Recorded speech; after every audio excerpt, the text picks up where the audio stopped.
Hello, Calvary family. I hope you guys are having a great week. I just want to take a few minutes to just talk about the message that Pastor Edie gave on Sunday about Rahab and how she had to have faith in the midst of the destruction of her city. And she had to trust God that He had a plan, and that if she followed that plan and obeyed Him, that she would be saved. And not only her, but her whole family. Um, as I reflect on this message, I couldn't help but think back to the last couple weeks, and how when we've looked at the story of the people of Israel and how there are moments of great faith. I think of like the Red Sea when they crossed that and got into the promised land. It could have been easy for them to say that Moses was crazy and that they weren't going to cross into the Red Sea because they would all drown. But they chose to obey God, and they chose to trust Moses and had faith that God would provide a way. And then I also think of, when they get to the promised land after they just saw God move in such a powerful way at the Red Sea, and how they didn't have the faith in that moment to go into the promised land and claim the land that God had given them, and that how that caused them to be in the wilderness for 40 years.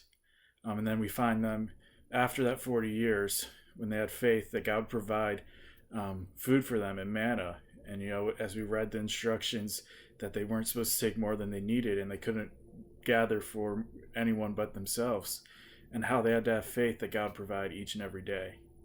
As we get to the story of Rahab and how the Israelites crossed the Jordan River, and how much faith that took, and then how much faith they'd have to take to go into Jericho and take on a city with great walls, and that was well fortified, just as the people of Israel.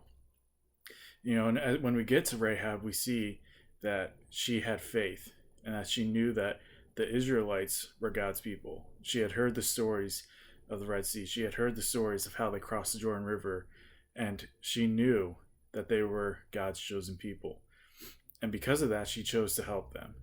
And as a result of that, she was able to be saved. And one of the things that stood out to me that Pastor Edie mentioned is that she talks about how her house was in the wall of Jericho. And we learned that as they marched around the walls and eventually the walls would come down, that, if her house was in the wall, then everything around her would be shaken.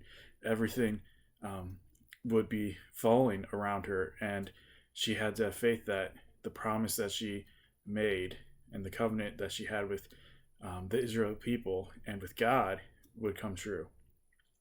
And I know as we apply that to our own lives, when everything around us is shaking, when our life seems to be falling apart, it's important for us to realize where our foundation is. Our foundation can be on worldly things. It can be based in other people. It can be based in our careers. It can be based in many things. But ultimately, what's important is for us to base our foundation in Christ. Because when the world is shaking, when everything around us is falling down, He is the one that we should turn to. He should be our foundation and the one that we build our lives upon. And when we do that, in those moments when it seems like our life's falling apart, He's able to restore us. He's able to give us hope, and He's able to take us to new levels.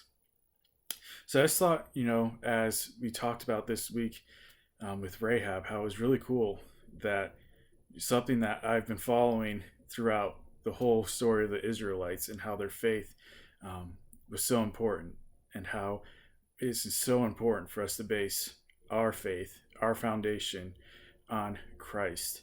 And I've been telling the youth for the past couple of weeks, it seems to be our theme, that we need to build our lives on the foundation of Christ. That way, when our life is shaken, when things start to crumble around us, we know that we can turn back to that foundation, and we can find hope, we can find peace, and we can move forward from there.